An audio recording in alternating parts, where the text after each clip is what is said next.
Subscribe करें और bell दबाएं ताकि कोई खबर रह न जाए।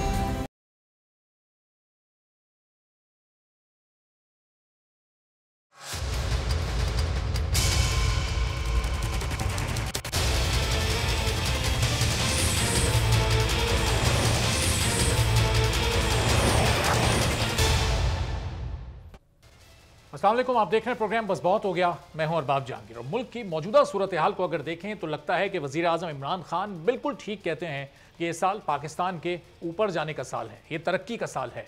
सारे अशारिये दुरुस्त सिमत में जा रहे हैं। लेकिन अगर हुकूमत की कारकर्दगी पर नजर डालें तो लगता यूं है कि वजीर आजम का इशारा माशी तरक्की से ज्यादा एक आम इंसान की रोजमर्रा की अशियाए जरूरिया की तरफ है, जिसकी कीमतों ने तहरीक इंसाफ की हुकूमत के इन 3 सालों में इतनी तरक्की की है कि हर चीज की कीमत इस वक्त आसमान से बातें कर रही है, तेजी से ऊपर जा रही है।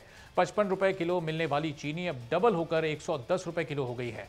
35 रुपए किलो मिलने वाला आटा अब 70 रुपए फी किलो से भी जायद का बिक रहा है। खाने पकाने वाले तेल की कीमत में भी 100 रुपए फी किलो से ज्यादा का इजाफा हो चुका है। दालों के रेट भी डबल हो चुके हैं। पेट्रोल गैस के रेट कब बढ़ जाते हैं कुछ पता नहीं चलता। जब बढ़ते हैं तो कई कई रुपयों में बढ़ते हैं और गुज़िश्ता रात जब पेट्रोल की कीमत में कमी हुई तो सिर्फ 1.5 रुपए फी लीटर कमी की गई। हुकूमत ने जो 3 साल कारकर्दगी की फिल्म आवाम को दिखाई थी उसका एक आम इंसान की जिंदगी पर कोई असर इस वक्त नजर नहीं आता। वजीर आजम टैक्स वसूली हदफ से ज़्यादा होने की बात करते हैं, लेकिन ये टैक्स भी एक गरीब शहरी की जेब से ही जाता है क्योंकि मुल्क में अमीरों का तबका सिर्फ 2% ही टैक्स देता है।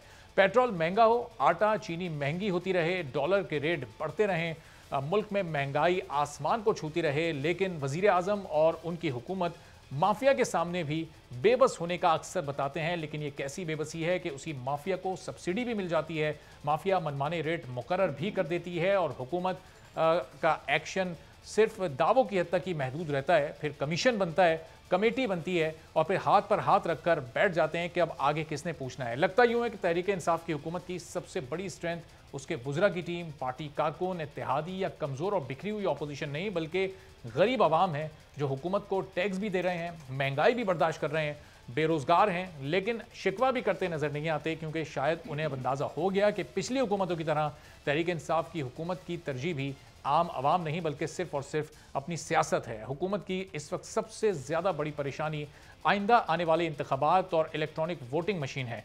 मुल्क में महंगाई बढ़ती रहे, गरीब आवाम परेशान होते रहें, बच्चों को खिलाने के लिए 2 वक्त की रोटी, ये सारी परेशानियां गरीब इंसान की हैं, हुकूमत की नहीं है। उसे तो बस लगता है कि पाकिस्तान के हर मसले का हल इलेक्ट्रॉनिक वोटिंग मशीन में ही है। वजीर कोई भी हो, मुशीर किसी का भी हो, हर प्रेस कॉन्फ्रेंस में ये बताया जाता है कि इलेक्ट्रॉनिक वोटिंग मशीन पाकिस्तान के लिए इस वक्त बहुत अहम है।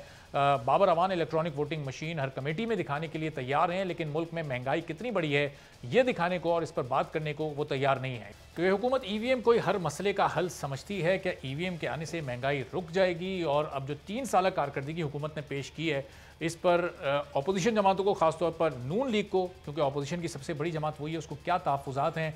मुस्लिम लीग नून की तर्जुमान सीनियर लीडर मरियम औरंगज़ेब हमारे साथ इस वक्त मौजूद हैं।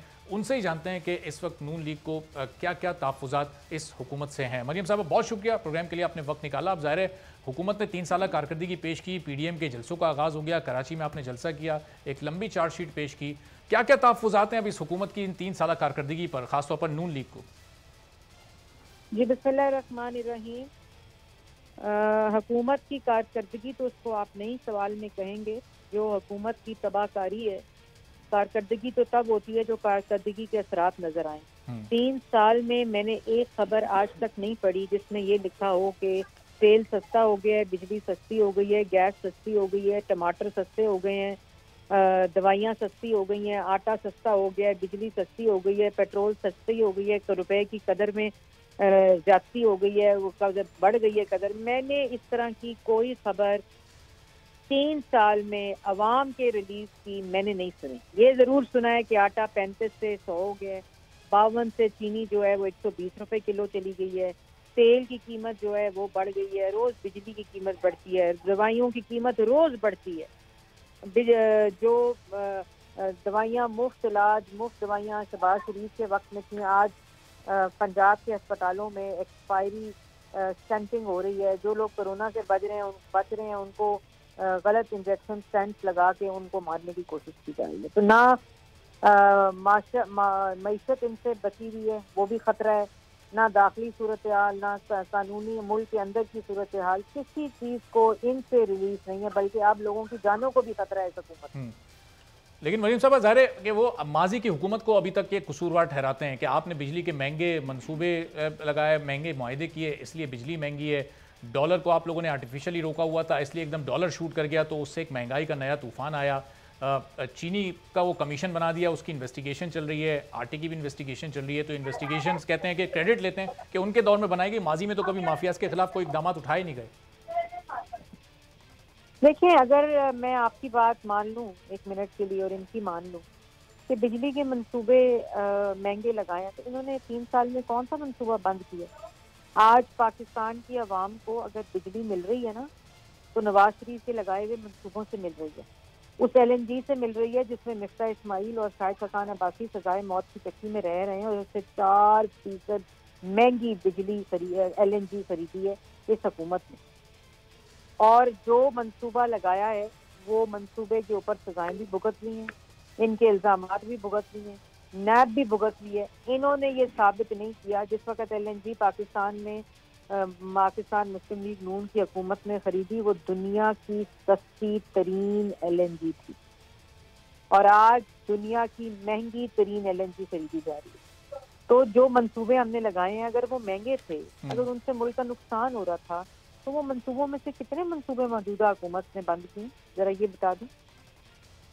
तो वहीम साहब, फिर ज़ाहिर है ये लंबी चार्जशीट आपके पास इस हुकूमत के खिलाफ है, फिर आप लोग अवाम में गए, PDM आपने बनाई, फिर वो क्यों इतनी आसानी से तकसीम हुई? फिर ये अपोजिशन जमातें उसमें मुत्तहिद रहकर हुकूमत गिराने का अपना मकसद क्यों हासिल नहीं कर बिल्कुल नहीं हुई। PDM का वजूद जो है, PDM का क़याम जो है, वो मुल्क में आईन और कानून की बालादस्ती और पार्लियामान की बालादस्ती के लिए बनी थी, जिसमें कुछ जमातों ने सेनेट के इलेक्शन में जो किरदार अदा किया, जिसकी वजह से वो 2 जमातें PDM से निकल गई। PDM आज भी मुतहरिक है, और आपने देखा है कि इंशाल्लाह बहुत जल्द PDM अपने जो महंगाई के खिलाफ और इस हुकूमत की कारकर्दगी के खिलाफ जो अगले हफ्ते अपना लाएअमल और अपने जो इवेंट्स अनफोल्ड होंगे उसका ऐलान करेगी। नहीं तो इस्तीफे, अब बिलावल साहब कह रहे हैं कि वो चूंकि इस्तीफों के मामले और पीपल्स पार्टी अलग हुई थी, अचानक से इस्तीफों की डिमांड सामने आई थी, अब ये बिलावल साहब को भी इस्तीफे देने के लिए सीरियस हैं? ये बिलावल साहब को भी पता है क्या हुआ था, आपको भी पता है क्या हुआ था, पाकिस्तान की आवाम को भी पता है कि बाप पार्टी से वोट लेकर चेयरमैन ऑपोजिशन लीडर के सेनेट के अंदर बनाया गया था, ये सबको पता है। और जो सवाल आप मुझसे पूछ रहे हैं वो सवाल बिलावल साहब से पूछ रहे हैं। लेकिन वो इब्तिदा तो वहीं से हुई थी जब आप लोगों ने अचानक से इस्तीफों का ऐलान किया, पीपल्स पार्टी सिंध गवर्नमेंट भाई, या छोड़ने तो पर तैयार आप मुझे अपना तज्जिया दे दें या मेरी बात सुन लें। जो मैंने आपको बात कर दी है, मेरा वो पॉइंट ऑफ व्यू है, और यही पॉइंट ऑफ व्यू सारी पाकिस्तान को पता है। तो अब ये मौलाना साहब ने फिर लॉन्ग मार्च का इशारा दिया है, तो लॉन्ग मार्च अब आप लोग करने के लिए हैं सीरियस, और फिर वो इस्तीफों के साथ होगा या बगैर इस्तीफों के होगा? मौलाना साहब अगले हफ्ते उसको अनाउंस करें। अच्छा, ये जो 3 साल कारकर्दगी हुकूमत ने पेश की थी, उसमें नून लीग पर एक इल्ज़ाम लगाया था कि अपने 5 साल दौर में आपने सिर्फ कुछ 550 किलोमीटर के करीब सड़कों का जाल बिछाया है, जबकि ये हुकूमत 3 साल में 1700 किलोमीटर सड़कें बना चुकी है। तो माजी में नून लीग तो सड़कें ही बनाने के लिए मशहूर थी, मोटर वे और अंडर पासिस, फ्लाई ओवर्स। तो ये हुकूमत का इल्ज़ाम सही है, फिगर सही उन्होंने कोट की? देखिए, हमने ना कभी तरक्की को करते हुए इल्ज़ाम लगाया, क्योंकि हम पाकिस्तान की आवाम को इन लोगों के हसद और बुग़्ज़ का सज़ा नहीं दे सकते। पाकिस्तान मुस्लिम लीग नून ने ना सिर्फ सड़कें बनाई, पाकिस्तान मुस्लिम लीग नून ने, नवाज शरीफ ने इस मुल्क को एटमी कुव्वत बनाया। इस मुल्क की पहली मोटर वे का मोजिद जो है वो नवाज शरीफ है। सड़कें हों, मोटर वे हों, चाराएं हों, वो सब नवाज शरीफ ने बनाई हैं। उसके बाद जो स्कूल, कॉलेज, अस्पताल, जिन अस्पतालों में आज एक्सपायर्ड सेंटिंग हो रही है, वो भी नवाज शरीफ और शहबाज शरीफ के बनाए हुए हैं। जो स्कूल के अंदर जो रिफॉर्म्स हैं वो भी नवाज शरीफ, शहबाज शरीफ की बनाई हुई है। इसलिए हम ये कहते हैं कि 16,000 अरब का कर्जा ले लिया।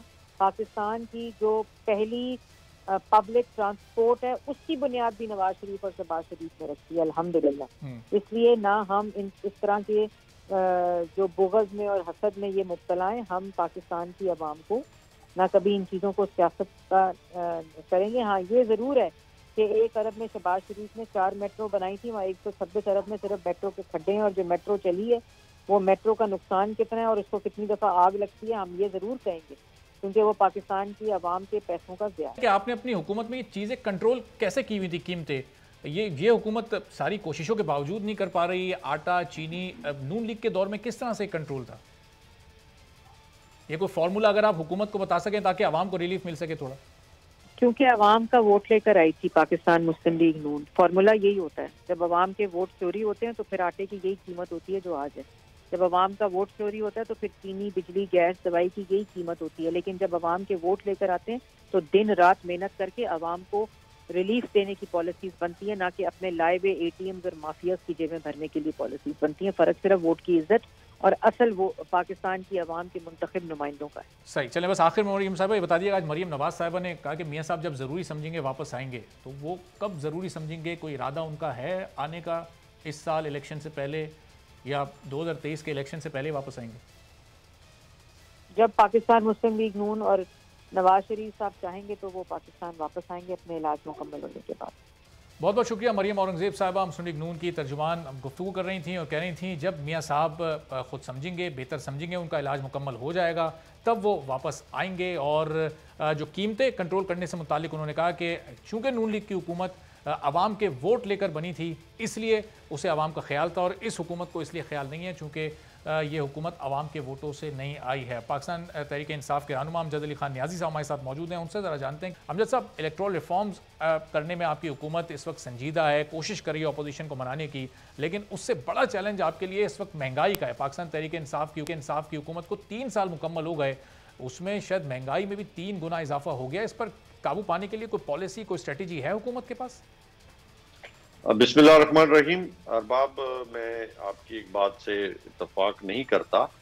पहली बात यह है कि प्राइम मिनिस्टर पाकिस्तान हर एक शोबे को बजाते खुद देख रहे हैं और फिर ख़ास तौर पे इकॉनमी और इन्फ्लेशन को वो खुद चेयर करते हैं। आपने देखा होगा कि प्राइम मिनिस्टर पूरी स्ट्रगल कर रहे हैं और जितने भी मुशीर हैं वो भी इस जो हमारे इकॉनमी के जो एडवाइज़र हैं वो सारे के सारे इस बात पे फोकस हैं कि आम आदमी की जिंदगी को कैसे बेहतर किया जाए। आपने कहा कि बिल्कुल चीनी का रेट बढ़ा है, मैं इसमें कोई दूसरी राय नहीं रखता, लेकिन साथ साथ ये भी तो देखें कि किसान को 300-350 रुपए पर मन जो है वो उसको रेट भी मिला है। और इसी तरह आम जिमीदार को, जो छोटा तबका था, जो छोटा जिमीदार था, उसकी जो गंदम की फसल थी उसको भी बहुत अच्छा रेट मिला है। ये साथ साथ पैरेलल ये बात भी है। देखिए, आप जहाँ पे आप देखेंगे समझते हैं कि वहाँ पे प्राइसेस बढ़ी हैं, जो बेचने वाले चीनी बेचने वाले लोग हैं या कारखाना, लेकिन उसके साथ साथ जो काश्तकार, छोटे काश्तकार हैं, चाहे मैं भी बड़े भी हों, लेकिन उनको ये साइड बाय साइड ये भी बेनिफिट आया है। तो मुश्किलात देखें। तो अमजद साहब, इस मुल्क में किसानों की तादाद ज्यादा है या आवाम की तादाद ज्यादा है? आपने तो पूरे बात का ख्याल करना है ना, सिर्फ किसानों का तो ख्याल नहीं करना। किसानों को ज्यादा रेट मिल रहा है, एक मखसूस तबके को फायदा मिल रहा है, और आवाम का नुकसान हो रहा है क्योंकि वो ज्यादा रेट आवाम की जेबों से ही निकल कर जा रहा है। अरबाब, मेरी बात थोड़ी मुकम्मल होने दें। इसमें मैंने पहले कहा कि इसमें कोई दूसरी मैं राय नहीं रखता, लेकिन साथ ये भी तो देखें कि इमरान खान 72 साल में जो आपका निज़ाम गल सड़ चुका था उसमें वो बेहतरी के लिए दिन रात एक किए हुए हैं। क्या इससे पहले प्राइम मिनिस्टर ऑफिस जो है, वो प्राइम मिनिस्टर हाउस जो है, वो माफिया को सपोर्ट करता था या अब सपोर्ट करे? नहीं तो जवाब आएगा कि प्राइम मिनिस्टर ऑफिस पहले सपोर्ट करता था और अब उसके मुखालिफ चल रहा है, क्योंकि अब इमरान खान बैठे। आपका ये कहना कि जी कमीशन बनते हैं, कमीशन बनाए किसने? इमरान खान साहब। माफिया के मुखालिफ चलने के फवाइद या समरात अवाम तक क्यों नहीं आ रहे? माफिया के खिलाफ तो कहीं कोई एक्शन होता नजर नहीं आ रहा। अगर अवाम की जिंदगी उस गले सड़े 70 साल निजाम में ज्यादा बेहतर थी। मेरी बात सुने, आप बेहतर नहीं थी। आपका जो जितना भी आपका सिस्टम था वो ऑलमोस्ट कोलैप्स कर चुका था। ये तो मैं समझता हूँ कि इमरान खान साहब की शफाफियत है कि उसने अपने बड़े, जिनके साथ हमारे बड़े अच्छे ताल्लुकात थे, हमारे पाकिस्तान तहरीक इंसाफ में लीडर भी थे, लेकिन उसने मैं समझता हूँ कि कोई उसमें एक, मैं समझता हूँ, सेंटीमीटर भी किसी के लिए वो ना उनको, मैं समझता हूँ, पैसे या लिवरेज नहीं दिया। और वो समझते हैं कि पाकिस्तान में सबका एहतसाब होना चाहिए, सब जो करप्शन करते हैं वो सारे के सारे, वो इमरान खान साहब का ये विजन है कि वो पाकिस्तान तब तक तरक्की नहीं कर सकता जब हम करप्शन का खात्मा आपका इशारा जहांगीर तरीन साहब की तरफ है। तो चीनी की कीमतें जो बढ़ी हैं, जो चीनी की जो माफिया, लफ्ज माफिया खान साहब इस्तेमाल करते हैं, तो उसमें जहांगीर तरीन साहब फिर शामिल हैं? सभी शामिल हैं। हम किसी को स्पेयर तो नहीं कर रहे, आपके सामने हैं चीजें। किसी को अगर स्पेयर किया गया है, खान साहब के सामने चीजें हैं, खान साहब ने अगर उसको साथ बिठाया तो बता दें। खान साहब का बिल्कुल स्टांस बिल्कुल वाज़ेह है। वो समझते हैं कि हमने पाकिस्तान के लिए काम करना है, हमने नजरिए के लिए काम आपके करना है। स्पेयर नहीं कर रहे, लेकिन किसी को सजा भी तो नहीं हो रही, इन्वेस्टिगेशंस आगे भी तो नहीं बढ़ रहे, मामला भी तो वहीं का रुका हुआ है। एक चीजें आपके सामने आती हैं, आप मुतल्लिका इदारों को दे देते हैं, इदारे उस पर अपनी कानूनी कार्रवाई जो है वो अमल में लाते हैं, उसके लिए प्रॉपर काम होता है, ताकि ये ना कि अदालत में जाए और छूट जाए वहां से, ताकि जो भी अदालत में जाए वहां से कम से कम उनके खिलाफ जो एविडेंस है वो मजबूती के साथ उन्हें छूटने का गुंजाइश भी ना हो। आज भी सभी लोग पेशियां भुगत रहे हैं, एफआईए में भी भुगत रहे हैं, अदालतों में भी भुगत रहे हैं। किसी को बताएं अगर नहीं भुगत रहे, अगर जो ऑफिसर तो अगर ये 8-10 साल तक अगर ये पेशियां चलती रहेंगी और ये कीमत इसी तरह बढ़ती रहेगी तो आवाम की जेब से तो अभी अरबों रुपए निकल रहे हैं, खरबों रुपए निकल जाएंगे, फिर वो उसका ज़ाला कौन करेगा? बाप अगर देखें, हम कहते हैं कि अगर एक है मैं ना मानूं, अगर मैं ना मानूं वाली बात अलग बात है, लेकिन अगर इन रियलिटी आप सच्चाई के साथ और हकीकत पसंदाना तरीके के साथ देखें तो पाकिस्तान में पहली दफा माफिया के खिलाफ इमरान खान ही उठे हैं। आफ्टर कायदे आजम कोई नहीं उठा। अगर कोई मुझे बता दो कि कोई उठा है और जिसने माफिया के खिलाफ काम किया, फर्स्ट टाइम आपकी हिस्ट्री में ये काम हो रहा है। इससे पहले तो हमेशा लोग फैसिलिटेट करते रहे हैं, अपनी भी जेबें भरते रहे, बड़े बड़े महल्लात बनाते रहे हैं और घोड़ों को मुरब्बे भी खिलाते रहे हैं। ये इमरान खान है जो कहता है कि नहीं, मैंने गरीब आवाम का एहसास करना है और गरीब आवाम जो है वो मुश्किल में है और उसकी कोई दो राय नहीं है। मैं उनकी बात साहब चलें, खान साहब माफिया के खिलाफ खड़े हुए हैं, मानते हैं। माफिया के कोई 3 ऐसे नाम आप बता दें जो अभी जेल में हो, इमरान खान ने उनको जेल में डाला हो और उनका बड़ा कड़ा और सख्त एहतसाब हो रहा हो और उनको उनके किए की सजा मिली हो। अरबाब आपके सामने है चीजें, आप एफआईए में जाएं, उनको पता करें कि वो कितना सुबह से लेकर शाम तक कौन कौन से पेपर पूरे कर रहे हैं या नहीं कर रहे और उनको कितनी पेशियां भुगत रहे हैं, कौन अदालतों में जा रहा है। आप देख लें, मुझे नाम लेने की जरूरत नहीं, पूरी दुनिया को पता है। तो अमजद साहब कितने, वही तो मैं आपसे पूछने की कोशिश कर रहा हूँ कि आप लोगों को बेनकाब करना था। मेरे पास शुक्रिया, मुझे आप बता देते, मैं लिस्ट ले लेता। तो अभी मैं अपना गवर्नमेंट फवाद चौधरी साहब को कहेंगे कि आपके अगर इसमें मुल्क के बड़े सियासतदान जिनको आपकी जमात करप्ट कहती थी, खान साहब करप्ट कहते थे, अगर उन लोगों के नाम शामिल होते तो जाहिर है आपको मुंह जबानी याद होते वो 8-10 नाम। तो देखिए, हम इस चक्कर में ब्लेम गेम में नहीं पड़े ना, हम ब्लेम गेम में पढ़ना चाहते हैं। जो भी हैं जिम्मेदार होंगे ना, लाजमी बात है। इतनी बड़ी बड़ी हुकूमत जो जमा हुई है, तो छोटे मोटे मगरमच्छ तो नहीं होंगे ना, बड़े मगरमच्छ ही होंगे ना, हाथी होंगे। लेकिन अभी तक कोई बड़ा नाम तो नहीं सामने आया ना आज तक नैब की तरफ से। इतने छोटा नाम को क्लर्क भी तो नजर नहीं आया ना, कोई चौकीदार भी तो नजर नहीं आया। होंगे तो बड़े होंगे ना, तो गरीब भी तो नजर नहीं आया ना। बात है कि होंगे तो बड़े मगरमच्छ होंगे ना। और नैब का काम है बिल्कुल उनके नाम शाया करें, उन्होंने किस टर्म एंड कंडीशन पे उन्होंने पैसे जमा कराए हैं, क्योंकि हमारे नीचे तो नैब नहीं आता ना। हाँ, एंटी करप्शन जो है वो पंजाब के नीचे आता है। हम उनको गवर्नमेंट को कहते हैं बिल्कुल जिनसे रिकवरी हुई है उनको सामने लाना चाहिए। तो क्यों नहीं लाते फिर ये इदारे? आपकी जाहिर है जब गवर्नमेंट भी इनसे इंसिस्ट कर रही है, फिर वो नाम सामने क्यों नहीं? आज आपने सवाल किया है तो उसके लिए गवर्नमेंट से हम रिक्वेस्ट करें कि जो जिम्मेदार लोग थे और जिन्होंने ये बड़ी बड़ी रकूमात दी है उनके नाम सामने आ जाता है। कौम भी देख ले कि लूटने वाले कौम थे और ये कौम को इस मुश्किल हालात में भी लूटने वाले हैं, तो नाकाबिले माफी जुर्म किया है उन्होंने, कोई छोटा जुर्म भी नहीं किया। सही, लेकिन जाहिर है ये भी सैकड़ों लोगों से रिकवरीज भी हो गई, ये एंटी करप्शन ने नैब ने भी कर ली, जाहिर है हुकूमत उसका क्रेडिट भी ले रही है कि इस दौर में ये सब हुआ है। लेकिन फिर भी वही सवाल घूम फिर कर आता है कि महंगाई अपनी जगह पर है, इसका फ़ायदा, इस तमाम रिकवरीज का फ़ायदा एक आम आदमी को तो किसी भी सूरत नहीं हो रहा। ये क़ुव्वत ख़रीद तो लोगों की फिर भी नहीं बढ़ पा रही है। इस सिलसिले में फिर हुकूमत के पास क्या तैयारी है? अरबाब, अगर काश के हमें कोई जर्मनी और जापान की इकॉनमी हमारे लिए छोड़ के गए होते, काश के ये सस्ते मुआहदे करके गए होते, काश के ये हाइडल जो बिजली है, रिन्यूएबल बिजली है, वो उसके मुआहदे करके गए होते और पाकिस्तान में आज वाफिर बिजली होती।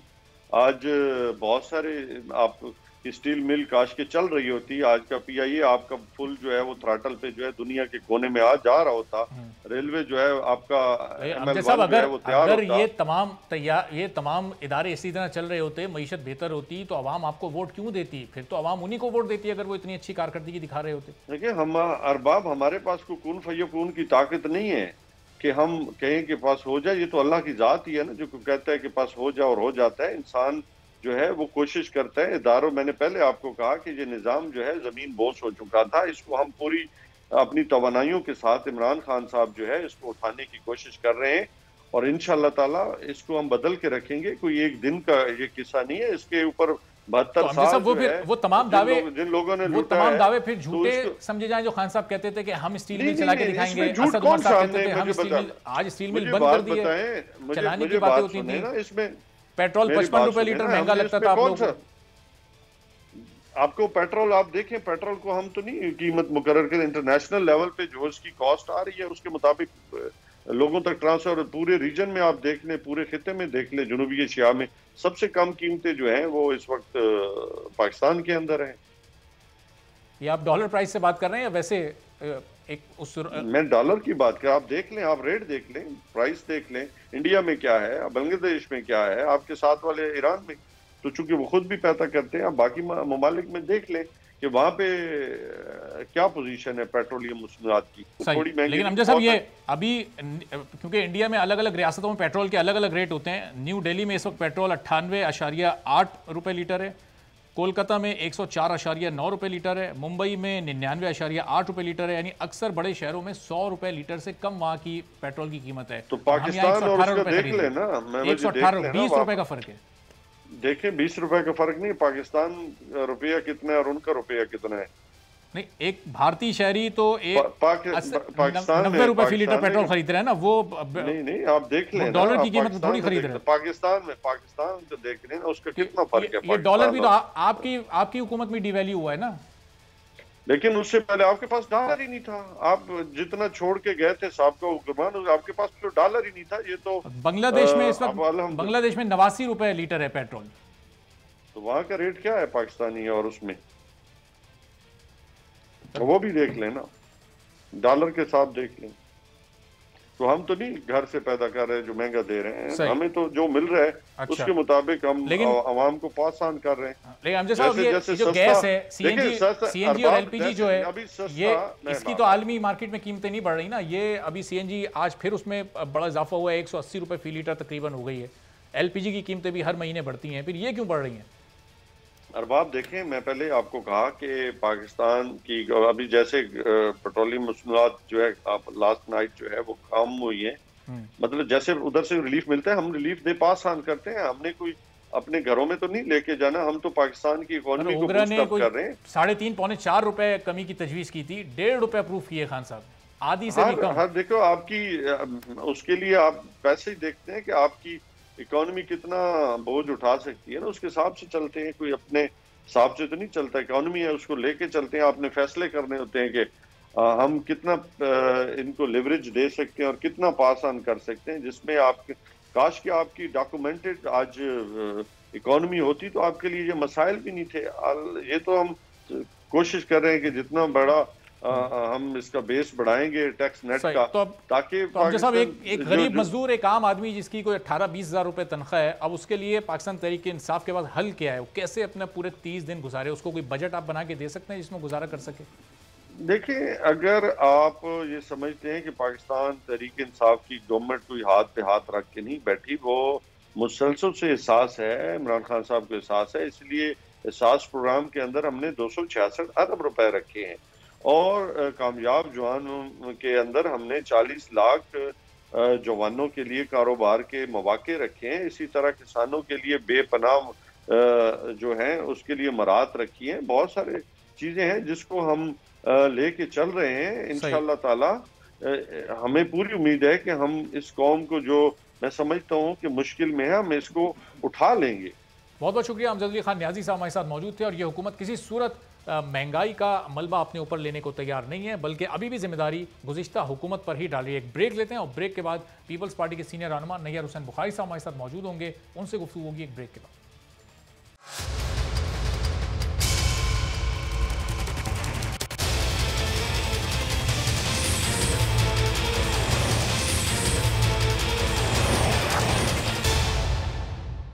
प्रोग्राम में एक बार फिर आपको खुशामदीद कहते हैं। ब्रेक से पहले पाकिस्तान तहरीक इंसाफ और नून लीग का आज पूरी सूरत हाल पर मौक़िफ़ आपने जाना। पीपल्स पार्टी इस वक्त क्या सोच रही है पीडीएम से मुतालिक, इस हुकूमत से मुतालिक, इलेक्ट्रॉनिक वोटिंग मशीन से मुतालिक? नैयर बुखारी साहब हमारे साथ मौजूद हैं, पीपल्स पार्टी की सीनियर रहनुमा है। बुखारी साहब, बहुत शुक्रिया प्रोग्राम के लिए, आपने वक्त निकाला। बुखारी साहब, आजकल बिलावल साहब भी 2 रोज़ से बार बार ये कह रहे हैं कि अब पीडीएम इस्तीफ़े देगी नहीं देगी, आगे लॉन्ग मार्च के साथ इस्तीफ़े नथी हैं या नहीं। तो ये वाकई इस्तीफ़ों के मामले पर पीपल्स पार्टी पीडीएम से अलहदा हुई थी, या फिर वो गिलानी साहब वाला बाप पार्टी से आप लोगों ने वोट लिए वो असल इशू था, या ये दोनों मिलकर इतने मुश्किल हो गए कि फिर आपका चलना साथ नहीं मुमकिन नहीं? नहीं देखें जी, अब ये इनमें जो अभी जो जमातें पीडीएम की बुनियाद पीपल्स पार्टी से ख़त्म हो गया, तो ये बाकी जमातों का इज्तिमा है, अपोजिशन की जमातों का, ये अब वैसे इल्ज़ाम तराशियाँ कर रहे हैं। ये इनमें इनके अपने बयानात में, इनकी पॉलिसी में कंसिस्टेंसी नहीं है। मौलाना कुछ कहते हैं, मरियम साहबा कुछ कहती हैं, शहबाज शरीफ कुछ कहते हैं। हमारा इख्तलाफ इनसे हुआ, जो मैं कैटेगोरिकली वो डेट भी बताता हूँ कि जिस मीटिंग में हमारा इख्तलाफ हुआ वो 16 मार्च 2021 की वो तारीख है, पीडीएम की मीटिंग थी, जिसमें मैं खुद शरीक था, चेयरमैन बिलावल शरीक थे। इख्तलाफ ये था कि हमारा प्लान था कि हम 25 मार्च को लॉन्ग मार्च करेंगे, बिल्कुल, और कराची से रवाना होंगे। लेकिन इन्होंने एक साथ पाख लगा दी कि जब हम इस्लामाबाद पहुंचेंगे हम रेजिग्नेशन देंगे। तो हमने कहा ये कभी तय ही नहीं हुआ था कि रेजिग्नेशन हमने बिल्कुल उस चार्टर में लिखा था, लेकिन लास्ट ऑप्शन थी। उससे पहले नो कॉन्फिडेंस मूव करना था और लॉन्ग मार्च उससे पहले मूव करना था। तो ये खुद भाग के लॉन्ग मार्च से ये गवर्नमेंट के फैसिलिटेटर बने, सहूलतकार बने, पीटीआई के, नून भी और JUIF भी। अगर लॉन्ग मार्च 25 मार्च को होता है, इस्लामाबाद आते, तो गवर्नमेंट पैक कर चुकी होती। अगर हमने नो कॉन्फिडेंस मूव किया था तो पंजाब गवर्नमेंट से भी हम निजात हासिल कर सकते थे, मरकज से भी हासिल कर सकते थे, क्योंकि बहुत सारा डिफरेंस ऑफ ओपिनियन पीटीआई के अंदर मौजूद था। और बड़ा थिन मार्जिन है पंजाब में भी, बड़ा ही थिन मार्जिन है वफाक में भी। तो जो जहांगीर तरीन ग्रुप जो था, जो नाला था, जिसको बाद में इमरान खान ने NRO दिया और FIA ने जाके बयान दे दिया कि हमें ये मतलूब नहीं है, और ये NRO नहीं है तो और क्या है। जो इल्जाम पीपल्स पार्टी पे लगाते हैं, पीपल्स पार्टी ने हमेशा रिलीफ अदालतों से ली, जुडिशियल फोरम से, इन्होंने एग्जेक्टिव ने दी और एग्जेक्टिव से ली इन्होंने। और ये तो नून वाले और JUIF वाले ये तो फैसिलिटेटर है मौजूदा हुक्मरानों को। आए हमने आज भी कहा, मेरे चेयरमैन ने भी कहा, हम कहते हैं आए let's move no confidence move करते हैं, निजात हासिल करते हैं, लोगों को निजात दिलवाते हैं जालिम हुक्मरानों से। और बुखारी साहब, ये इस्तीफों वाला ऑप्शन नून लीग इसलिए लेकर आई थी क्योंकि जब कराची जलसा पहला वाला पीडीएम का उसमें होने वाला था, मियां साहब को उसमें तकरीर करनी थी, तो बिलावल साहब ने उस पर एतराज़ किया था। मौलाना फजल रहमान और बिलावल साहब के दरमियान उसमें कहीं कोई नाराज़गी हुई थी। उसके बाद फिर चूंकि बिलावल साहब को मियां साहब की तकरीर पर एतराज़ था, इसलिए ये सारी सुनी सुनाई बातें हैं। नहीं, मैं तो आपसे जानना चाह रहा हूँ कि आप हकीकत बताएं। नहीं, हकीकत मैं बता रहा हूँ ना जी, हमारा ये जो मौक़िफ़ इनको लेके आए, नून का मौक़िफ़ और इनका मौक़िफ़, कि इन्होंने मैं समझता हूँ कि हमारी इस तहरीक को सबटाज किया। सही। इन्होंने मुंसलिक किया लॉन्ग मार्च को इस्तीफों के साथ, जो कभी भी तय नहीं था, जो किसी मीटिंग में तय नहीं था। तो ये इन्होंने एक जवाब बना के इस पीडीएम को तोड़ा। सही। तो नैयर साहब, अब बिलावल साहब ये कह रहे हैं कि ज़ाहिर है पीडीएम बिल्कुल गैर मौसर है, नून लीग या मौलाना साहब नहीं इस हुकूमत का मुकाबला कर सकते, सिर्फ जियाले इसका मुकाबला कर सकते हैं। तो कोई तहरीक चलाने का सोच रहे हैं बिलावल साहब, अंदरून सिंध के जो दौरे कर रहे हैं? जी, हम तो इनको भी दावत देते हैं, कहा हमारी तहरीक में शामिल हो, आए पहले नो कॉन्फ्रेंस मूव करते हैं, पंजाब में करते हैं, और हम समझते हैं अगर पंजाब में ये मुत्तफिक होकर करें तो बुज़दार से निजात हासिल होगी। अच्छा, और वो आपको दावत देते हैं कि आप आएँ और दोबारा पीडीएम का हिस्सा बन जाएं, आपके जाने से पीडीएम? हम देखा जी, हमने तो उस वक्त कहा था कि जिन्होंने शोकाज नोटिस दिए पीडीएम को तोड़ने की बुनियाद तो उन्होंने रखी। इत्तेहादों में कभी शोकाज नोटिस होते हैं, ये कॉरपोरेशन में और सरकारी महकमों में होते हैं शोकाज नोटिस, पोलिटिकल अलायंसेस में शोकाज नोटिस नहीं होते। तो बुखारी साहब, ये अब पीपल्स पार्टी को भी पंजाब में भी बिलावल साहब बड़ा मजबूत करने की कोशिश कर रहे हैं। कुछ नए आप लोगों ने लोगों को भी वहाँ नामजद किया है, राजा परवेज अशरफ को पीपल्स पार्टी पंजाब का सदर लगाया है। तो ये अगले इलेक्शन की तैयारी है या फिर ये इस वक्त पंजाब हुकूमत को टफ टाइम देना है, बुज़दार साहब की हुकूमत को गिराने का सोच रही है पीपल्स पार्टी? देखिए जी, उसमें जब तक नून इनिशिएटिव नहीं देती तो पीपल्स पार्टी तो कामयाब नहीं हो सकती। हमारे पास तो बहुत कम सीटें हैं, मेजॉरिटी जो अपोजिशन की नून के पास है वो आगे मूव करें, हम इनको सपोर्ट करेंगे, हम निजात दिलवाने में पूरा तावन। लेकिन बुग़ैर साहब, ये नून लीग की भी सारी सीटें मिला लें, आपके 7 मेंबर्स भी मिला लें, तब भी एक बड़ा 12-13 बल्कि इससे भी ज्यादा सीटों का एक फर्क रह जाता है। वो फर्क कहाँ से पूरा करेंगे? उसको देखें जी, नो कॉन्फिडेंस को आप देख लें कि उनकी अपनी पीटीआई की सूरत हाल क्या है। पर उधर तो वो नज़ीर चौहान साहब माफ़ी मांग चुके हैं, जहांगीर तरीन ग्रुप बिल्कुल अब पीटीआई के साथ आ चुका है, इमरान खान को अपना लीडर कह रहा है, काफ लीग को वजारत मिल चुकी है मोहन इस्लाही साहब को। वो वक्ती मसलते हैं, तो उनको जब आप डराएंगे, धमकाएंगे, उनको कोर्सेस मैयर्स देंगे तो फिर तो वो भागेंगे। लेकिन जब उनको ये श्योर हो जाए कि ये चले जाएंगे तो वो फिर अपने जो पहले मौक़िफ़ था उससे वो आ जाएंगे। लेकिन बुग़ैर साहब, उन लोगों ने भी ये देखा ना कि ये तो पीडीएम खुद ही तकसीम हो गई, पीपल्स पार्टी एएनपी अलहदा हो गई, नून लीग अलहदा हो गई, नो कॉन्फिडेंस का ऑप्शन ज़ेरे गौर ही नहीं है। तो फिर उन्होंने ज़ाहिर पीटीआई से ही मामला सीधे कर लिया। अब अगले इलेक्शन में अगर उन्हें दोबारा टिकट लेने हैं तो फिर वो पीटीआई के साथ रहेंगे, पीपल्स पार्टी के साथ आके या नो कॉन्फिडेंस का हिस्सा बन के क्या मिलेगा? देखिए, इलेक्शंस की जब अनाउंस होते हैं ना, फिर सिचुएशन एकदम चेंज हो जाया करती है। ये बात मैं आपको एक वो फैक्ट बताना चाहता हूँ जो हमने ऑब्जर्व किया पाकिस्तान की पॉलिटिकल हिस्ट्री में। तो इसलिए जब इलेक्शन अनाउंस होगा तो फिर कौन से इत्तेहाद होंगे, कौन से नहीं होंगे, कौन किसके टिकट पर कंटेस्ट करेगा, किसको टिकट नहीं मिलेगा, ये उस वक्त की बातें हैं। अभी प्रीमेच्योर आप प्रेडिक्ट नहीं कर सकते। सही। तो अब ये जो इलेक्ट्रॉनिक वोटिंग मशीन वाला मामला है, ज़ाहिर है ये एक किसी करवट बैठ नहीं पा रहा ये ऊँट नैयर साहब। तो अब ये पीपल्स पार्टी क्या इस पर आगे देख रही है? देखिए, पीपल्स पार्टी ने तो उसको पहले ही मुस्तरद किया, लेकिन पहली बात है कि इस मुल्क में आइन के तहत फ्री फेयर ट्रांसपेरेंट इलेक्शन कराना इलेक्शन कमीशन और पाकिस्तान की जिम्मेदारी है।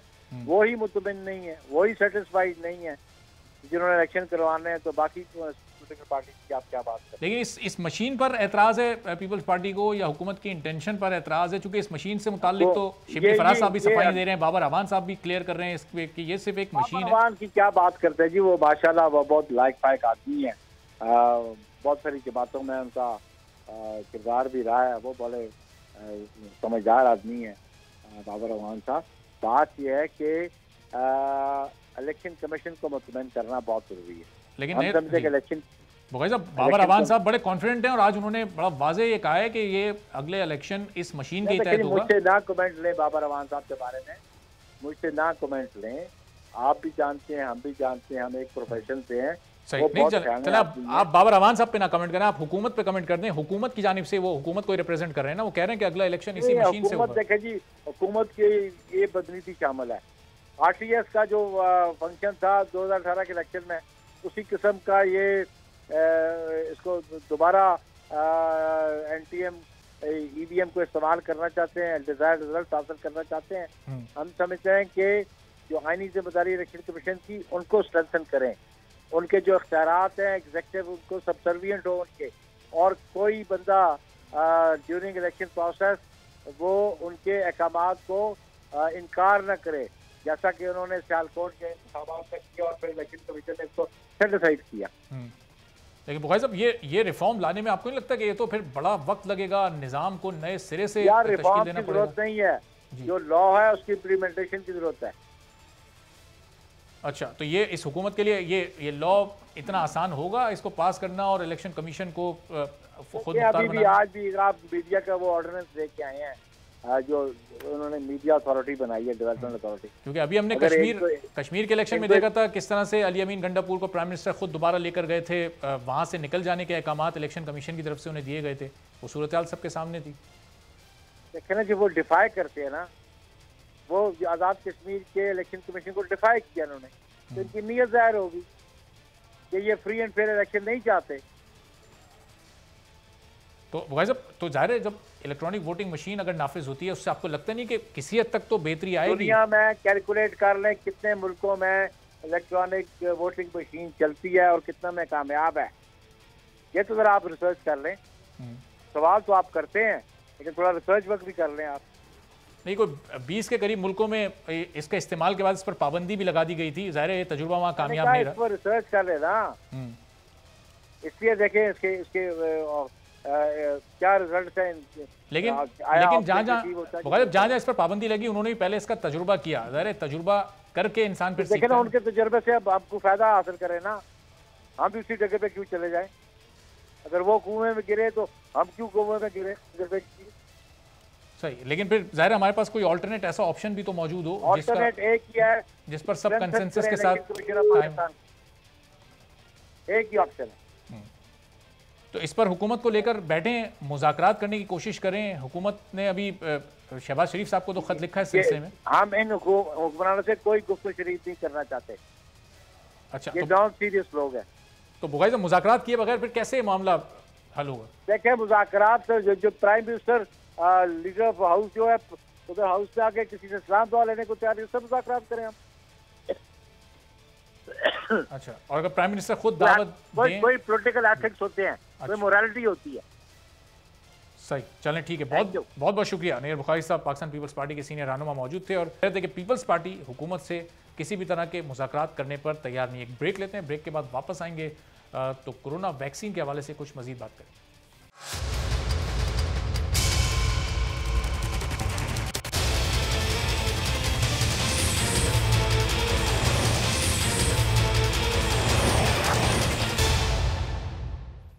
प्रोग्राम में एक बार फिर आपको खुशामदीद कहते हैं। पाकिस्तान ने गुज़िश्ता रोज़ पहली मरतबा एक दिन में 15 लाख से ज़ायद वैक्सीन लगाने का रिकॉर्ड कायम कर दिया, जो ज़ाहिर है एक अच्छी खबर है। लेकिन गुज़िश्ता 24 घंटे के दौरान ही कोरोना से 101 अमवात हो चुकी हैं, 3559 नए केसेस सामने आए हैं और ये इस बात का इशारा है कि कोरोना के फैलाव को रोकना और वैक्सीनेशन का अमल तेज़ करना इस वक्त भी कितना ज़रूरी है। NCOC ने 18 साल से कम उम्र अफराद को वैक्सीन लगाने का ऐलान कर दिया है। सिंध हुकूमत ने भी 6 सितंबर से 9वीं से 12वीं जमात के तलबा को वैक्सीन लगाने का फैसला किया है और पंजाब में वैक्सीन ना करवाने वालों को आज से पेट्रोल की फराहमी रोकी गई है।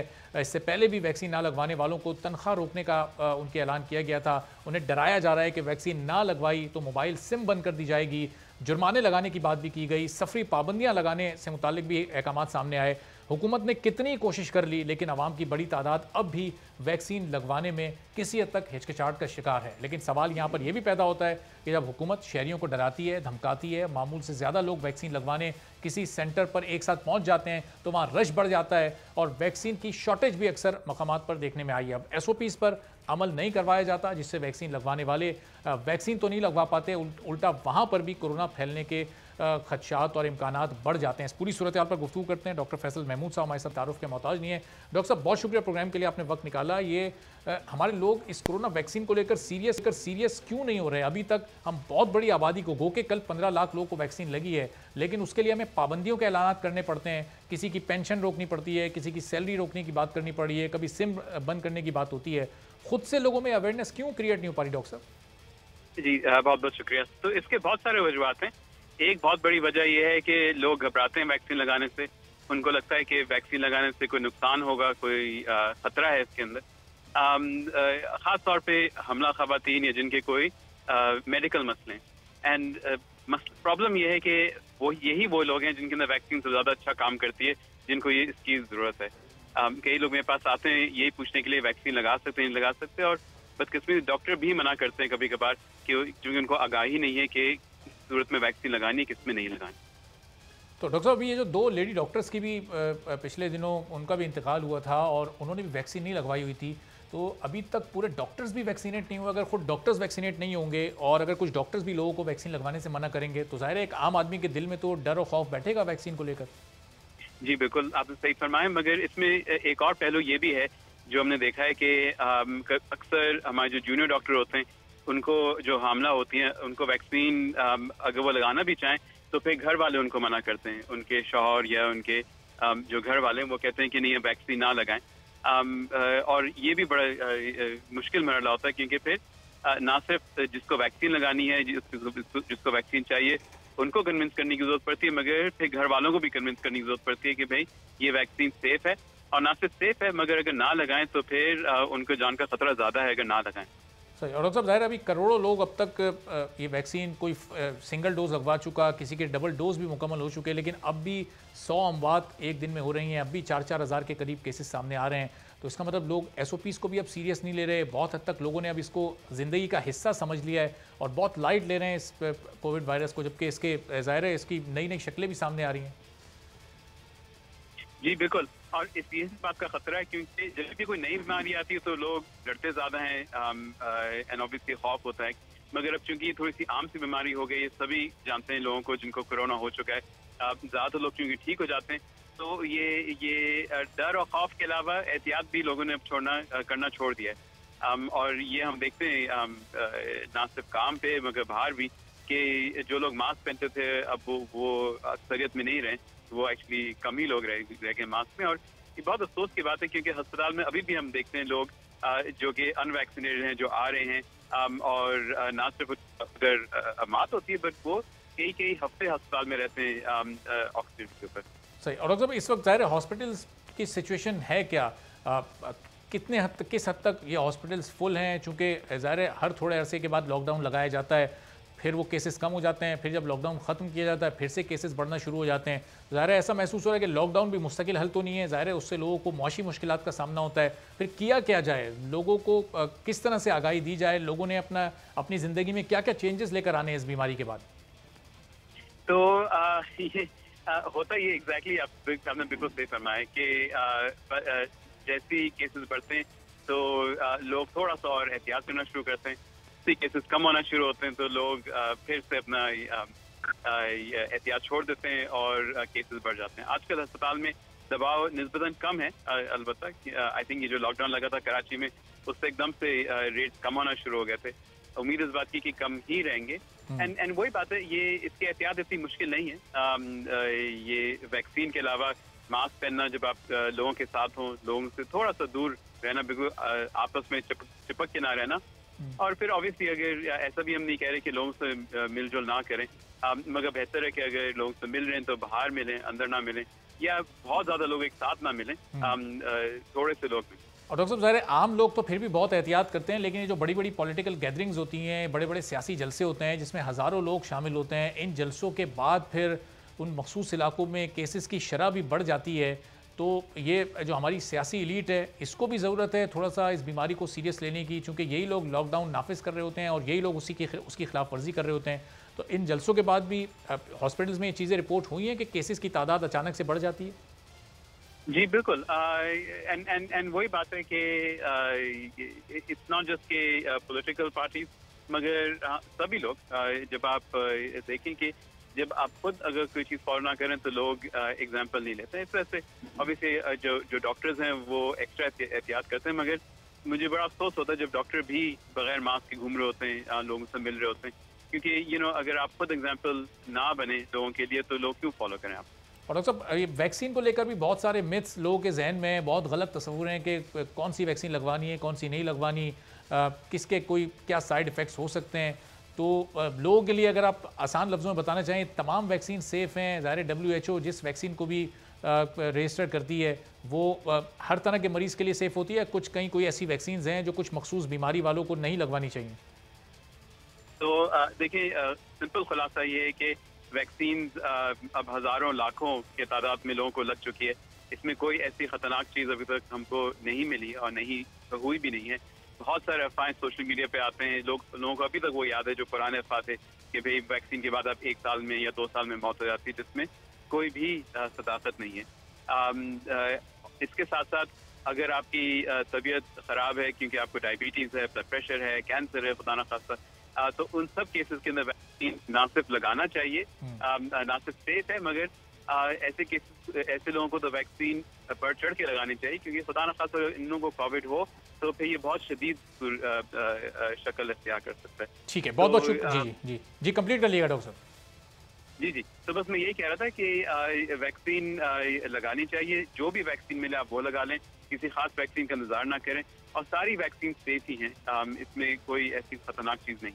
ठीक है, बहुत बहुत शुक्रिया। डॉक्टर फैसल महमूद साहब हमारे साथ मौजूद थे और दरख्वास्त कर रहे थे पाकिस्तान के तमाम लोगों से कि जल्द अज जल्द ख़ुद को जाकर आप वैक्सीनेट कराएं। यहाँ पर नौबत ये आ जाती है कि जब तक पाबंदियां ना लगाई जाएं, जब तक किसी को मजबूर ना किया जाए, उस वक्त तक वो वैक्सीन को सीरियस लेने पर तैयार होता नहीं है। लोग इसलिए तो वैक्सीन लगवा रहे हैं कि उनकी सैलरी ना रुके, उनकी पेंशन ना रुके, उनकी सिम ना बंद हो जाए, लेकिन इसलिए वैक्सीन नहीं लगवा रहे कि अपनी जान को, अपने प्यारों की जान को, अपने इर्द गिर्द रहने वालों की जानों को महफूज करें और इस बीमारी के ख़तरे को कम करें। क्योंकि ये बड़ा वाज़े देखने में आ रहा है कि जो लोग वैक्सीनेटेड हैं और जो नॉन वैक्सीनेटेड हैं, उनमें इस कोरोना की शिद्दत का फ़र्क बिल्कुल साफ़ है कि जिन लोगों ने वैक्सीन लगवा ली उन पर ये 10 से 15% इसका असर हो रहा है, और जो वैक्सीनेटेड लोग नहीं हैं उन पर इस बीमारी का असर 80 से 85% हो रहा है। तो हर एक को अपनी इनफरादी ज़िम्मेदारी पूरी करनी चाहिए, और ये इनफरादी ज़िम्मेदारी पूरी करके ही इस माशरे में उस सोच को बदला जा सकता है जो कि इस वैक्सीन के ख़िलाफ़ मुख्तलिफ वसवसे फैला रही है। तो हर एक को ज़रूरत है वैक्सीनेट करवाने की ख़ुद को, ताकि हमारा मुल्क, हमारा शहर, हमारा इलाका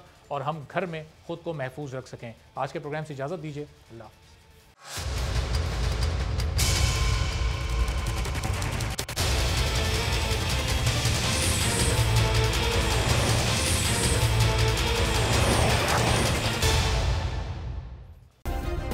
सब्सक्राइब करें और बेल दबाएं ताकि कोई खबर रह न जाए।